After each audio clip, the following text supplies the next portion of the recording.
Welcome back to another episode of Will It Racecar. Last time, we told you the story of our 24 Hours of Lemons project, a 1964 Plymouth Valiant. You watched us go spelunking in its trunk, rebuild the carburetor, start it up for the first time, and fall into a deep pit of despair when we noticed that white smoke was coming out of the exhaust pipe.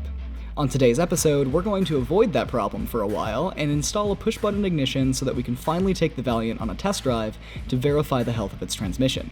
We're installing an engine start button because the previous owner neglected to give us the keys, which meant that for way too long we were starting the car by jumping the ignition wires together, which is not the right nor the safe way to do it. For the sake of brevity, I'll just be time-lapsing the installation, but if you want to watch the whole process, click on the link in the top right and you can see me do the right thing the wrong way for 12 whole minutes. With the push button installed, I was itching to take the Valiant for a test drive, but Wes's guilt was getting the best of him and we ultimately decided that we should figure out the source of the white smoke beforehand. Here's Wes on what that white smoke could mean. Yeah, the white smoke could be from a blown head gasket, a cracked head, and the worst case scenario, a cracked block. So what we're going to do is we're going to go ahead and just drain the oil and see if we have any water in it, and then we'll go from there. We drained the oil, and while I had all intentions of showing you, I can't, because I totally forgot to hit record. So instead of that shot, we ended up with this one. Nice. Regardless, what we've discovered is it doesn't have any water in it, which is good news, but it smells really badly of gas. So yeah, so that means that the pistons are probably worn out, we're getting a lot of blow-by, and we're getting fuel in the oil, which is kind of, in a sense, better than water, but at the same time, it's not good because it breaks the oil down and you burn it as you go, too. And so it's just worn out. Yeah. So considering that this is going to be a Lemons car, we're probably not going to address that problem. We're just going to let it ride. It'll be fine. Because it's kind of a pain, you know, you'd have to actually pull the pistons and replace the rings, and that's just too much for us. So since it's a Lemons car, then we're just going to leave it a beater and drive it, and when it dies, it dies. Smoke to the finish line. Right? Two-stroke, baby. So now that we don't have to worry about the potential water in the oil and we're just going to leave it be, we're finally going to take it for its first test drive. But before we do that, we have to toss some tires onto it and put in some bumper bolts, and that's about it. So we're going to drive down, get some gas, and take you with us.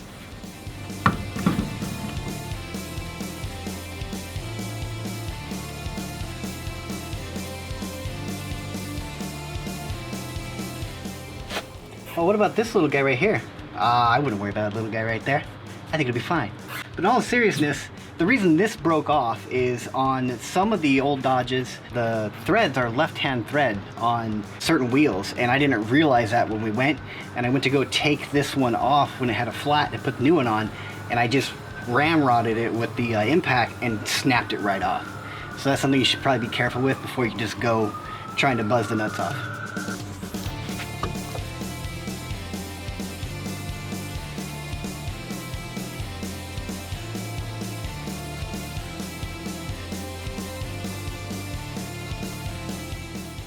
Alright guys, you want to see how all my battery terminals are installed here on the Garagenous Zone?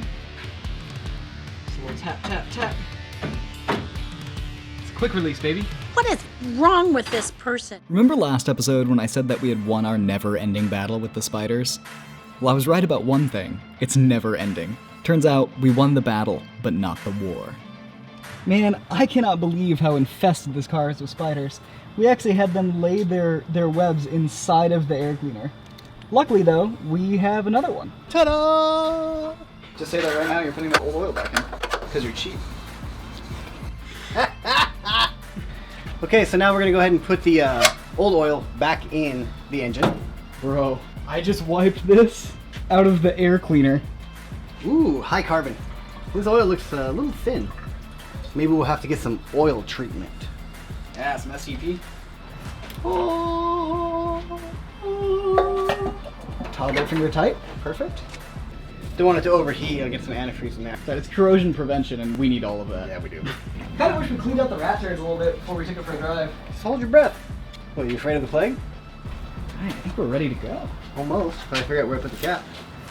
That's the hardest thing. Remember where you set stuff down. I just had it in my hand! Where could have I set it? No time, just sitting on the battery. Alright, I'll let you do the honors of closing the hood. Here we go.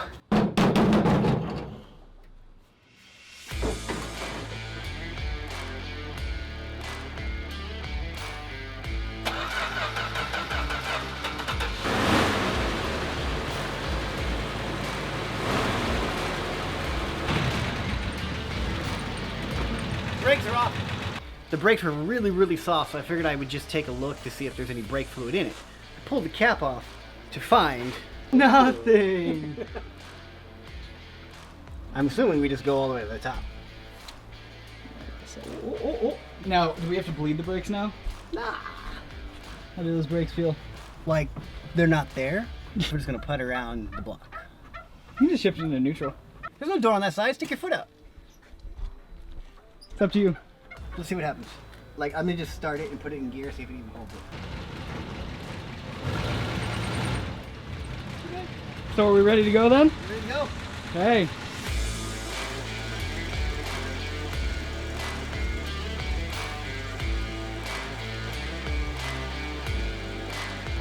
Pretty, pretty, pretty, what the f? On the Garagenous Zone, we stay prepared all the time. Here we go. It's so quiet, except for the trunk rattle. Right into gear. Look at that. Wow. We have first gear. No second gear. What happens if I just go?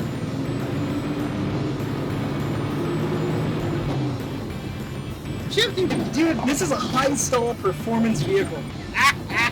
Street strip performance.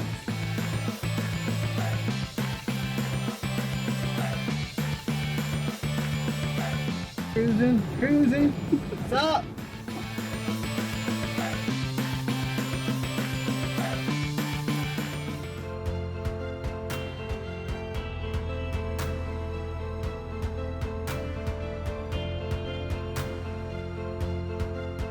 We need to get some beater ASMR.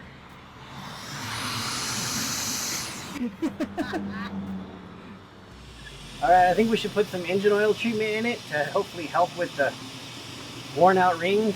We gotta get the radiator fixed, and it looks like the lower radiator hose is leaking, but we made it to the gas station, so I call that a win. We drove back home feeling triumphant despite an engine that overheats and a transmission that doesn't like to do its job. It seems like nobody wants to work these days. We didn't care that we were sitting in a bona fide tornado because to us, this was a win. Once we got home, we decided to clean out the rest of the Valiant, which meant taking the seats out and ripping up what carpet was left. This time, we didn't find any treasure, but the Valiant ended up cleaner than my stovetop when my mother's about to come over. Hold up. Remember when we said that we thought the white smoke was caused by worn out rings? So that means that the pistons are probably worn out. Well, we were wrong. Our boy Evan called in and told us that it might just be from unburnt fuel. Dummy us, we totally forgot to change the spark plugs even though we bought a new set. So that's exactly what we did, and ours were chipped, soot-covered trash. True victory was within reach. All we had to do was toss the new plugs in and we'd be delivering jalopy justice in no time. But as I was changing the plugs, I noticed that some of them were as glittery as the Spice Girls in 2006. So I reached into the head, and while I didn't find any metal bits, I did pull out the tar monster from Scooby-Doo. While we would have loved to look the other way and relish our ignorant bliss, we agreed that that amount of carbon was cause for concern. So we pulled the valve cover off, and wow! Is that Darth Vader in there? So what could have caused this? Our theory is that the previous owner used paraffin-based oil, and over time, all of that wax accumulated, gunking up the head to the point that barely any oil is actually being delivered to the top of the engine anymore. So we're faced with a dilemma. Do we pull the motor apart, clean it out, and most likely find more nasty surprises in the process, or do we just toss a new one in and call it a day? While rebuilding the engine sounds like fun, a bare-bones kit to do so is around $360. And this is Lemon's baby, so we can't waste a single penny. Luckily, we found a dude who's already done the work of rebuilding a Slant 6 just like ours, and is willing to let it and a matching transmission go for an absolute steal of $350. We're picking it up this weekend, which means you can catch the next episode of Will It Racecar 2 weeks from now. But you might be thinking, oh no, Taylor, what am I gonna do without my weekly fix of awesome Garagenous Zone content? Well, don't you worry, because I've got you covered. We're gonna take my janky 1974 CJ5 out to the desert and thrash the heck out of it. So if that sounds interesting to you, click the notification bell so you don't miss it. Thanks for watching, and I'll see you then.